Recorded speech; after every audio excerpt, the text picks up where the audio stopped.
మిత్రులందరికీ price action Telugu ఛానల్లోకి స్వాగతం. ఈరోజు కొన్ని అప్డేట్స్ అనేవి చూద్దాం.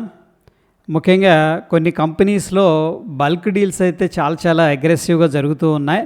అటువంటి కంపెనీ మనం చూసుకున్నట్టయితే ఇక్కడ ఆటోమేటివ్ స్టాంపింగ్స్ అండ్ అసెంబ్లీస్ అనే కంపెనీలో బల్క్ డీల్స్ జరిగినట్టు తెలుస్తూ ఉంది. సో డెఫినెట్గా బల్క్ డీల్స్ జరుగుతూ ఉన్నాయంటే వాటిల్లో హై నెట్వర్త్ ఇండివిజువల్స్ లేదా ప్రమోటర్స్ అనేది చేతులు మారుతున్నాయి డెఫినెట్గా. అండ్ గుజరాత్ స్టేట్ పెట్రోనెట్ దీంట్లో కూడా బల్క్ డీల్స్ అయితే జరిగినాయి. ఇంద్రప్రస్థ మెడికల్ కార్పొరేషన్ లిమిటెడ్లో కూడా బల్క్ డీల్స్ అయితే జరిగినాయి. ఇంట్రెస్టింగ్ ఫ్యాక్టర్ ఏంటంటే మనకి కేఎం షుగర్ మిల్స్లో హెవీగా బల్క్ డీల్స్ అయితే ఈరోజు జరగటం అనేది గమనార్హం. సో ఈ యొక్క పర్టికులర్ స్టాక్ అనేది మనం వాచ్ లిస్ట్లో కూడా పెట్టుకోవచ్చు. ఇక ఇన్సైడర్ ఇన్ఫర్మేషన్ మనం అనేది చూసుకున్నట్టయితే స్టెర్లింగ్ పవర్ జెన్సిస్ లిమిటెడ్లో ప్రమోటర్స్ స్టేక్ అనేది ఎగ్జిట్ అయినట్టు తెలుస్తుంది 0.23%. సో ఫ్రెండ్స్, ఈ స్టెర్లింగ్ పవర్ జెన్సిస్ లిమిటెడ్ జనరల్గా ఏంటంటే మనకి ప్రమోటరు ఎక్వైర్ చేస్తున్నాడు, యాడ్ చేస్తున్నాడు అంటే దాన్ని మనం పాజిటివ్గా కన్సిడర్ చేసుకుంటాం.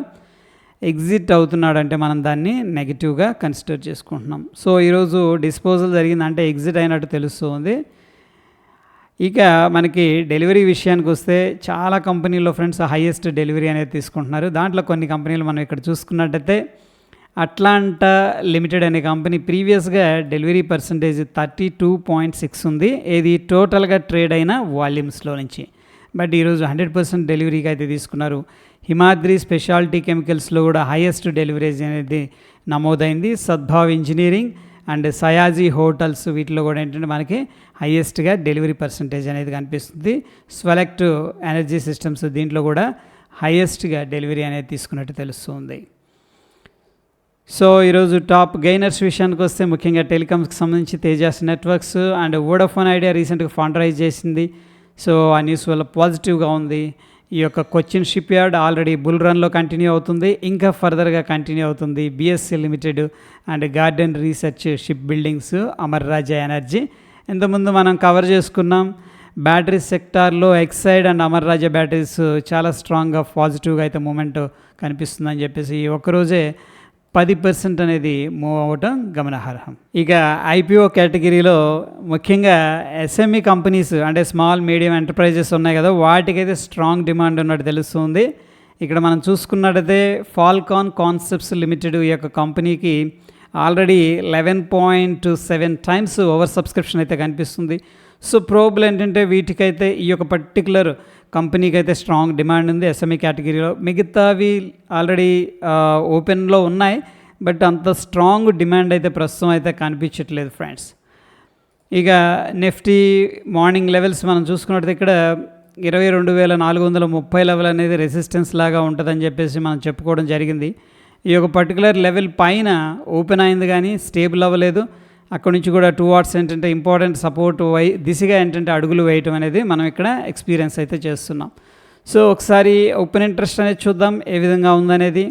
ఇక్కడ చూసుకున్నట్టయితే ప్రస్తుతానికి మనకి 22,400 దగ్గర చాలామంది ఏంటంటే ఒక రెసిస్టెన్స్ అయితే క్రియేట్ చేశారు. ఎందుకంటే ఇక్కడ మార్కెట్ అనేది స్ట్రగుల్ అవుతుంది. Round number 22,400. అక్కడ నుంచి కూడా 3 టైమ్స్ మార్కెట్ అటెంప్ట్ చేసి కిందకి రావడం అనేది జరిగింది. కాబట్టి ప్రస్తుతానికి 22,400 అండ్ 500 లెవెల్స్ అయితే ఇంపార్టెంట్ రెసిస్టెన్స్ లెవెల్స్ లాగా కనిపిస్తూ ఉన్నాయి.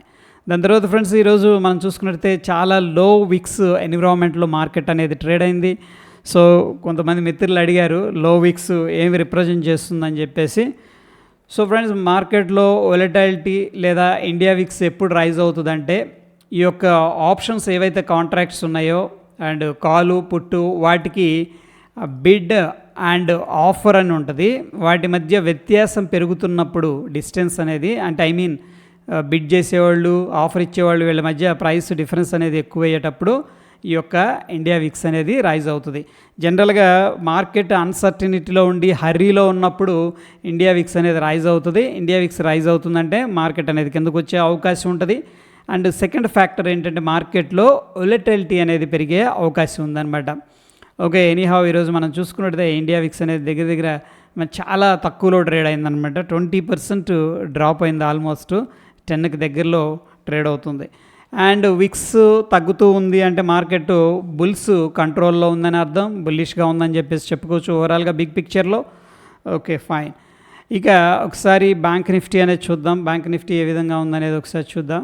సో ప్రస్తుతానికైతే ప్రీవియస్గా ఇక్కడ ఒక రెసిస్టెన్స్ లెవెల్ ఉంది, ఇది 48,256. ఆ యొక్క లెవెల్ దగ్గర బొంబాట్ చేశారు కానీ మార్కెట్ అయితే స్టేబుల్ అవ్వలేదు.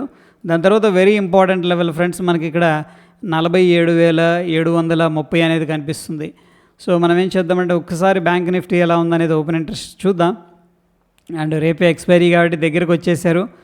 48,500 కొద్దిగా దూరంగానే ఉన్నారు. ఓవర్ నైట్ రిస్క్ తీసుకోకూడదు అనుకున్నోడు 48,500 యొక్క కాల్ని అయితే సెల్ చేస్తున్నారు. దగ్గర ఈ యొక్క పర్టికులర్ స్ట్రైక్ రౌండ్ నెంబర్ కూడాను. దాని తర్వాత 48,000 కాల్ను కూడా కొంచెం అగ్రెసివ్గా అంటే దగ్గరకు వచ్చారనమాట, నియర్ బై వచ్చేసారు. ఎందుకంటే మార్కెట్ 48,000 లెవెల్ దాటింది కాబట్టి ఇక్కడ చాలామంది ఏం చేశారంటే 48,000 కాలును కూడా కొద్దిగా సెల్ చేసినట్టు క్లియర్గా తెలుస్తూ ఉంది.